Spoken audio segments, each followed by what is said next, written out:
പുനർജന്മത്തിൽ വിശ്വസിക്കുന്നുണ്ടോ? ഞാൻ വിശ്വസിക്കുന്നില്ല ഏട്ടാ. അതിന്റെ കാരണം എന്താ അറിയാം? ഈ പുനർജന്മം എന്ന് പറയുന്ന സാധനം അത് ഈ മത നേതാക്കന്മാരും മതഗ്രന്ഥങ്ങളും പറഞ്ഞുണ്ടാക്കിയ ഒരു സാധനമാണ്. അതിന്റെ കാരണം എന്ന് പറഞ്ഞാൽ ഈ ഭൂമിയിൽ ഒരു ജീവിതം ഒരാൾക്ക് കിട്ടുള്ളൂ. ഒരു ജീവിതം.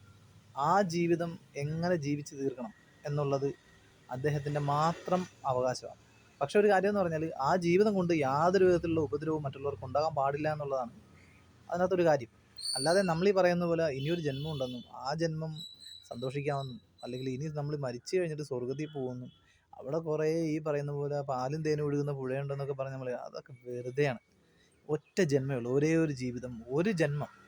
ഈ ജന്മം കൊണ്ട് നമുക്ക് ചെയ്യാൻ പറ്റുന്ന ഏറ്റവും നല്ല കാര്യം എന്ന് പറഞ്ഞാൽ നമ്മൾ ആരെയും വെറുപ്പിക്കാതെ, ആർക്കും ഉപദ്രവം ചെയ്യാതെ. വെറുപ്പിക്കാതിരിക്കാൻ പറ്റത്തില്ല, കാരണം മനുഷ്യനാണ്.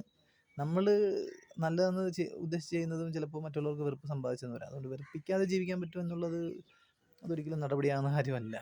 നമ്മൾ ഉദ്ദേശിക്കുന്നത് ചിലപ്പോൾ നല്ലത് ഉദ്ദേശിച്ചായിരിക്കും, പക്ഷേ ചിലപ്പോൾ അത് തിരിച്ച് പണിയായിട്ട് വരും.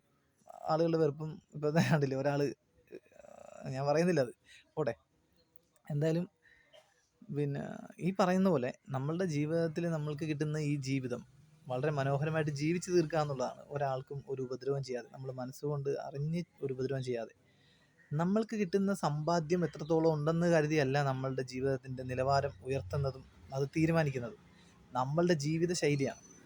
നമ്മളുടെ സമ്പാദ്യം ചിലപ്പോൾ നമുക്ക് തുച്ഛമായ സമ്പാദ്യമായിരിക്കാം, പക്ഷേ ആ സമ്പാദ്യത്തിൽ നമ്മൾ എങ്ങനെ സന്തുഷ്ടമായിട്ട് ജീവിക്കുന്നു എന്നുള്ളതാണ് ശരിക്കും അവിടെ പോയിന്റ്. അതല്ലാതെ കുറേ സമ്പാദിച്ച് കൂട്ടിയിട്ട് ആ സമ്പാദ്യം മുഴുവൻ സേവ് ചെയ്ത് വെച്ചിട്ട് സ്വർഗത്തിൽ പോകാം അല്ലെങ്കിൽ ഇനിയൊരു ജന്മം വരുമെന്നൊക്കെ കാത്തിരിക്കുന്നത് വെറും മണ്ടന്മാരാണ്. ആ ജീവിതത്തിൽ സത്യം പറഞ്ഞാൽ അങ്ങനെയുള്ളവരോട് എനിക്ക് പറയാനുള്ളതെന്ന് പറഞ്ഞാൽ, നിങ്ങൾക്ക് ഈ ജീവിതം തന്നെ അധികമാണ്. ഇപ്പം കിട്ടിയ ജീവിതം തന്നെ അധികമാണ്. ഇനി ഒരുപക്ഷെ ഒരു പുനർജന്മത്തിന് സാധ്യത ഉണ്ടെങ്കിൽ പോലും നിങ്ങളിപ്പോൾ ഉള്ളവർക്ക് കിട്ടത്തില്ല. കാരണം എന്ന് പറഞ്ഞാൽ ഈ ഭൂമിക്ക് വേണ്ടി നിങ്ങൾ ഒരു സംഭാവനയും കൊടുത്തിട്ടില്ല. നിങ്ങൾക്ക് സന്തോഷിക്കാൻ, നിങ്ങൾ സന്തോഷിക്കുമ്പോൾ നിങ്ങൾ അത് കാണുന്ന 10 പേർക്ക് സന്തോഷിക്കണമെന്ന് തോന്നിയാൽ അവിടെ ആ 10 പേർക്ക് നിങ്ങൾ ചെയ്യുന്നൊരു സഹായമാണ്. അപ്പോൾ എൻ്റെ അഭിപ്രായത്തിലെന്ന് പറഞ്ഞാൽ ഈ ഒരു ജന്മം കൊണ്ട് നിങ്ങൾക്ക് ചെയ്യാൻ പറ്റുന്ന നല്ല കാര്യങ്ങളെന്ന് പറഞ്ഞാൽ കുറേ ചാരിറ്റി പ്രവർത്തനങ്ങൾ ചെയ്യണമെന്നല്ല ഞാൻ പറഞ്ഞത്. നമ്മളെ കൊണ്ട് ചെയ്യാൻ പറ്റുന്ന മറ്റുള്ളവർക്ക് മാതൃകയാകുന്ന തരത്തിലുള്ള 10 പേരെ ചിരിപ്പിക്കാൻ പറ്റിയാൽ അതിനേക്കാൾ വലിയ മഹത്തായ കാര്യം ഇല്ല എന്ന് വിചാരിക്കുന്നവനെയാണ്. 10 പേരെ ചിരിപ്പിക്കാൻ പറ്റിയാൽ അതിനേക്കാൾ വലിയൊരു മഹത്തായ കാര്യമില്ല. കാരണം ഇന്ന് നമുക്ക് ചിരിക്കാനാണ് ഏറ്റവും വലിയ പാട്. സത്യമല്ല ഞാൻ പറഞ്ഞത്. ഇന്നത്തെ ഈ ലോകത്ത് ചിരിക്കാൻ വളരെ പ്രയാസമാണ്. കാരണം അതാണ് നമ്മുടെ ലോകം.